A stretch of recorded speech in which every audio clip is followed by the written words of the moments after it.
हम बात करते हैं हामिद मीर साहब और मुजीबुर रहमान शामी साहब, दोनों सीनियर साथी हमारे साथ मौजूद हैं। आप दोनों का बहुत शुक्रिया। शामी साहब, बहुत कॉन्फिडेंट है वजीर आजम, कह रहे हैं ये 7 दिन भी अगर यहाँ पर बैठ जाए, मैं तो 126 दिन बैठा था, तो फिर मैं इस्तीफे देने के बारे में सोच सकता हूं और ये अपने इस्तीफे दें। मैं इंतजार कर रहा हूं कि असेंबलियों से इनके इस्तीफे आ जाएं। देखिए, ये तो एक सियासी असलूब है ना वजीर आजम का, और जाहिर है कि उन्हें यही जाहिर करना चाहिए कि उन्हें अपने ऊपर बहुत एतमाद है और हालात पर उनकी मुकम्मल गिरफ्त है। तो इस तरीके से ऐसी बातें उनको करनी चाहिए। ये तो नहीं कह सकते कि अपोजिशन बहुत ताकतवर हो गई है और मैं अपनी कुर्सी छोड़ने पर गौर कर रहा हूँ। लेकिन देखिए, असल बात यह है कि अपोजिशन भी एक हकीकत है और हुकूमत भी एक हकीकत है, और दोनों का वोट बैंक मौजूद है, और दोनों के अगर वोट बैंक को आप देखें तो 19-20 का 18-20 का फर्क है। तो इसलिए यानी जरूरत तो इस बात की है कि दोनों एक दूसरे को तस्लीम करें, एक दूसरे की नफी करके दोनों अपनी अपनी नफी कर गुजरेंगे। ये बात उनको मद्देनजर रखनी चाहिए। हामिद मीर साहब, आपको लगता है कि लाहौर के जलसे के बाद एक नया एतमाद आया है, या सिर्फ उस एतमाद का इजहार करें, जैसे शामी साहब ने कहा कि उन्हें यही बात करनी चाहिए, उन्हें इसी एतमाद का इजहार करना चाहिए, या कुछ बैकडोर ऐसा हुआ है, या फिर वाकईतन लाहौर जलसे के बाद हुकूमत को लगता है कि अपोजिशन कोई खतरा नहीं है, ये 7 दिन तक का धरना नहीं दे सकते, दें तो मैं इस्तीफे का सोचूंगा, ये कह रहे हैं वजीर आजम। देखिए शाहजेब साहब, लाहौर के जलसे के बारे में जो अपोजिशन है वो तो यही कह रही थी बड़ा कामयाब जलसा है, और हुकूमत कह रही थी बड़ा नाकाम जलसा है।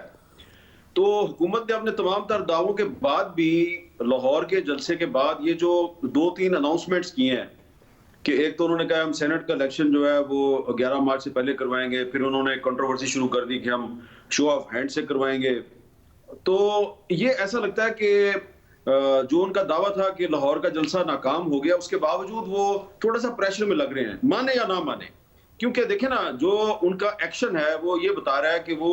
थोड़े प्रॉब्लम में है। पता नहीं क्या उनको प्रॉब्लम है। शायद जो अपोजिशन ने अनाउंस कर दिया कि हम कौमी और सूबाई असम्बलियों से इस्तीफे दे देंगे, और बिलावल साहब भी खुलकर कह रहे हैं कि हम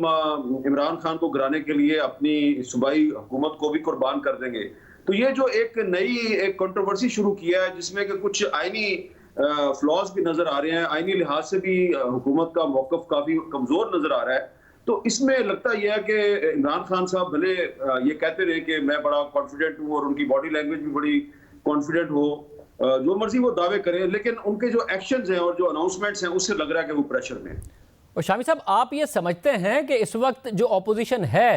क्योंकि हुकूमत का कॉन्फिडेंस बहुत सारी बातों पर है, एक ये है कि जी इस्तीफे आएंगे नहीं, शहबाज शरीफ साहब पर भी कॉन्फिडेंस है, जरदारी साहब पर भी कॉन्फिडेंस है, आपको लगता है कि वाकईतन इस वक्त ऑपोजिशन ऐसी है नहीं कि इस्लामाबाद पहुंच जाए तो एक बहुत लंबे टाइम का धरना दे ले, या फिर ये मुस्ताफ़ी हो जाए, क्योंकि हुकूमत को पूरी उम्मीद है कि सेनेट के इंतखाबात में भी हिस्सा लेगी ये ऑपोजिशन? देखिए, जहां तक लाहौर के जलसे का ताल्लुक है, लाहौर का जलसा एक कामयाब जलसा था। उसमें यकीनन हजारों अफराद शरीक थे, उनमें जोशो खरोश भी था, वो दूर दूर से आए भी थे। लेकिन ये वो जलसा नहीं था जिसका दावा किया जा रहा था, और यानी ये ऐसा जलसा नहीं था जो इनकलाब बर्पा कर दे। ये ऐसा जलसा नहीं था जिसमें पूरा लाहौर जो है वो सड़कों पर निकल आए, और ये ऐसा जलसा नहीं था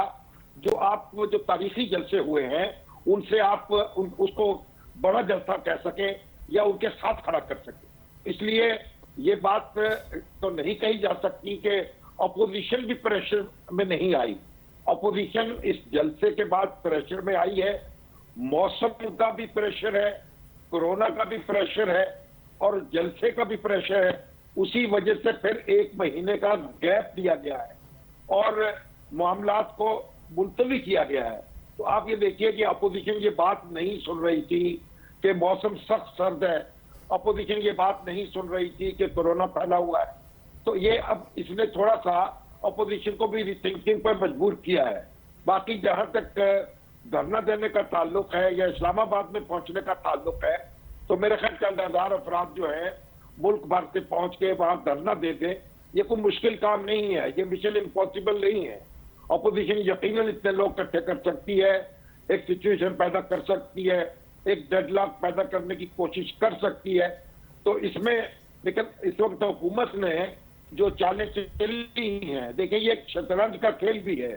सियासत जो है। तो एक तरफ ज़िमनी इंतखाबात जो हैं, इलेक्शन कमीशन ने उनका ऐलान कर दिया है और सूबाई असम्बली की और कौमी असम्बली की नशस्तों पर इंतखाबात होने जा रहे हैं, जो पंजाब में भी होंगे,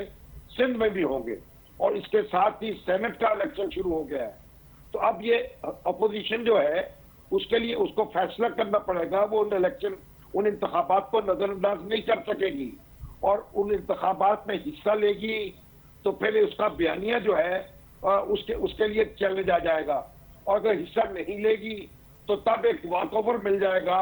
और हुकूमत की वो सीटें जो है वो हासिल कर सकेगी। तो ये एक बड़ा दिलचस्प खेल है।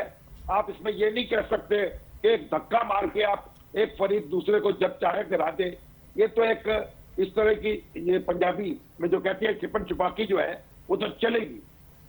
हामिद साहब, आप भी समझते हैं कि खुद ऑपोजिशन भी फंस गई है? वो फरवरी तक अपना लॉन्ग मार्च लेके गए, हुकूमत ने फरवरी में इलेक्शन कराने का कह दिया, इलेक्शन कमीशन कॉन्स्टिट्यूशनली भी चाहे तो 11 फरवरी के बाद और 10 मार्च तक इलेक्शन करा सकता है सेनेट के, तो इनके पास टाइम ही नहीं होगा, यानी इन्हें सर्दियों में ही निकलना पड़ेगा, उससे पहले ही मुस्ताफी होना पड़ेगा, वरना सेनेट के इलेक्शन हो जाएंगे। खुद ऑपोजिशन के लिए भी एक मसला पैदा हो गया। देखिए, ऑपोजिशन के लिए मसला तो बहुत से मसले हैं, एक तो मसला नहीं है उनके लिए, लेकिन ये देखें कि उनका लाहौर का जलसा जैसा भी था, अच्छा था, बुरा था, जैसा भी था, उसके बाद जो हुकूमत की तरफ से जो ऐलानात हुए हैं उससे लग रहा है कि हुकूमत प्रेशर में है। और सबसे बड़ी बात यह है कि आप ये देखिए कि अभी 27 दिसंबर को पीपल्स पार्टी जो है वो एक लाड़काना में जलसा कर रही है और उसमें मरियम नवाज को भी बुलाया है और पीडीएम के और लीडर्स को भी बुलाया। और इसके अलावा मरियम नवाज शरीफ साहबा जो हैं ये 31 जनवरी से पहले पंजाब में 4-5 रैलियां ये खुद कर रही हैं, जलसे भी कर रही हैं, और इसके अलावा पीपल्स पार्टी और जेयूआई भी अपने अपने सूबों में इस तरह के शोज कर रहे हैं। तो हम ये नहीं कह सकते कि ये 31 जनवरी तक खामोश बैठे रहेंगे, बल्कि इनका जो 27 दिसंबर का जो एक शो होगा वो एक बड़ा इंपॉर्टेंट इसलिए होगा कि मरियम नवाज शरीफ साहबा जो है उनको इंटीरियर सिंध में एक बहुत बड़ी एंट्री पीपल्स पार्टी के प्लेटफॉर्म से मिलेगी। अच्छा, इसके अलावा जो बिलावल साहब ये कह रहे हैं कि जी हमारे इस्तीफे जो है वो एटम बम साबित होंगे, तो इसमें लगता ये है कि वो कमिटेड है कि हम सूबाई असम्बलियों से भी इस्तीफे देंगे और इस तरह जो इलेक्टोरल कॉलेज है सेनेट के इलेक्शन का वो खत्म हो जाएगा। आप देखें कि अब ये जो शामी साहब ने जिक्र किया कि इलेक्शन कमीशन ने कौमी और सूबाई असम्बली की 8 नशस्तों पर बाई इलेक्शन का ऐलान किया है, तो ये बाई इलेक्शन जो है ये कोई बाई इलेक्शन जनवरी में हो सकता है, कोई फरवरी में होगा, लेकिन देखें ये पहली दफा नहीं हो रहा। हुकूमत ने एक गिमिक खेला है, हुकूमत ने खेला कि जी उन्होंने कहा कि हम जो सेनेट का इलेक्शन है ये 11 मार्च से पहले करवाएंगे। ये पहले भी कई दफा 11 मार्च से पहले सेनेट का इलेक्शन होता रहा है, या तो फरवरी के आखिरी हफ्ते में होता था, इसके पहले हफ्ते में होता था, तो ये कोई नई बात नहीं है। अलबत्ता जो हुकूमत ने वो जो नया एक दावा कर दिया ना कि हम शो ऑफ हैंड्स करेंगे और आर्टिकल 186 के तहत हम सुप्रीम कोर्ट के पास जाएंगे, वहां पे वो लगता है कि न सिर्फ प्रेशर में है बल्कि उन्होंने बगैर सोचे समझे बात कर दिया है। अब अगर आपके पास कॉन्स्टिट्यूशन है, आप 186 को पढ़े, उसमें साफ साफ लिखा हुआ है, उस आर्टिकल के ऊपर एक हेडलाइन है एडवाइजरी ज्यूरिसडिक्शन, तो सुप्रीम कोर्ट आपको एडवाइज कर सकती है। लेकिन आपने जो कहा कि हम शो ऑफ हैंड्स जो है उसके जरिए इलेक्शन करवाएंगे, तो उसके लिए आइन का आर्टिकल 59 की सब क्लास 2 और आइन का आर्टिकल 226 एक क्लियरली कहता है, 59(2) कहता है कि प्रोपोर्शनल रिप्रेजेंटेशन और सिंगल ट्रांसफर वोट, और 226 कहता है कि सिवाय प्राइम मिनिस्टर और चीफ मिनिस्टर के इलेक्शन के तमाम इलेक्शन जो है वो सीक्रेट बैलेट के जरिए होगा। तो सुप्रीम कोर्ट जो है वो आइन में तरमीम तो नहीं कर सकती, ये तो इसके लिए आपको आइन के 2-3 आर्टिकल में तब्दीली करनी पड़ेगी। अलबत्ता आर्टिकल 224 जो है उसमें ये गुंजाइश मौजूद है कि सेनेट का इलेक्शन 11 मार्च से पहले हो सकता है, लिहाजा 11 मार्च से पहले इलेक्शन करवाना ये कोई बहुत बड़ा कारनामा नहीं है हुकूमत का, ये इलेक्शन पहले भी होता रहा है। लेकिन जिस मामले पे हुकूमत जो है वो आईनी लिहाज से बहुत कमजोर पोजीशन का शिकार है, और इमरान खान साहब ने खुद ऐलान किया लाहौर में आके, उन्होंने कहा कि हम शो ऑफ हैंड्स के जरिए इलेक्शन करवाना चाहते हैं, वो उन्होंने आईनी लिहाज से बड़ी कमजोर बात की है, और उस पर जो अटॉर्नी जनरल ऑफ पाकिस्तान का मौकफ है वो भी बड़ा कमजोर है। तो ये बात ऐसा लगता है कि इन्होंने बगैर सोचे समझे किया है और ऑपोजिशन के प्रेशर में आके किया है। शामी साहब, आपने ज़ाहिर देखी है पाकिस्तान में किस तरीके से मूवमेंट चली हैं, किस तरीके से हुकूमतें गिरी हैं, ऑपोजिशन का ये कहना है और वो हुकूमत के साथ साथ इदारों के हवाले से भी दबाव डालते हैं, मगर आज वज़ीर आज़म ने बड़ा कैटेगोरिकली कहा है कि इदारे मेरे साथ हैं, इदारे जमहूरियत पसंद हैं और वो मुकम्मल तौर पर मेरे साथ हैं, और जो बातें ऑपोजिशन कर रही है इदारों में गुस्सा है इस हवाले से। तो इस हवाले से आपको नहीं लगता एक आइडियल पोजीशन है जो पाकिस्तान की तारीख को देखते हुए कि इदारे बजाय ऑपोजिशन के जमहूरी हुकूमत के साथ खड़े हैं? देखिए, अदारे जो है उनकी ये दस्तूरी जिम्मेदारी है कि वो खड़े हो, और भुट्टो साहब की हुकूमत जो थी उसके साथ भी जनरल जियाउल हक और दूसरे उनके रफका खड़े थे, और उन्होंने जब पीएनए से मुज़ाकरात हो रहे थे उस वक्त बाकायदा बयान जारी किया था हुकूमत की हमायत में, जुल्फ़िकार अली भुट्टो साहब की हमायत में, और उनकी हमायत करते हुए वो मुज़ाकरात के अंदर गए थे जनरल जियाउल हक, जिसपे अपोजिशन ने एहतजाज किया था और कहा था कि चीफ ऑफ आर्मी स्टाफ को सियासी मुज़ाकरात में शरीक नहीं करना चाहिए। तो उस वक्त भी शिद्दत से अदारे खड़े थे, लेकिन जब ऑन ग्राउंड सिचुएशन ऐसी पैदा हुई कि ब्रिगेडियर 3 जो थे उन्होंने इस्तीफे दे दिए और फौज को तलब करके गोली चलाने की बात की गई, फौज ने इससे इनकार कर दिया, तो उसके बाद एक भगदड़ मची और अदारों को नजरसानी करनी पड़ी अपनी पोजीशन पर। तो अदारों का ये बात तो दुरुस्त है कि अदारे हुकूमत के साथ खड़े हैं, लेकिन ऑन ग्राउंड अगर हुकूमत ताकतवर होगी, हालात को काबू कर लेगी,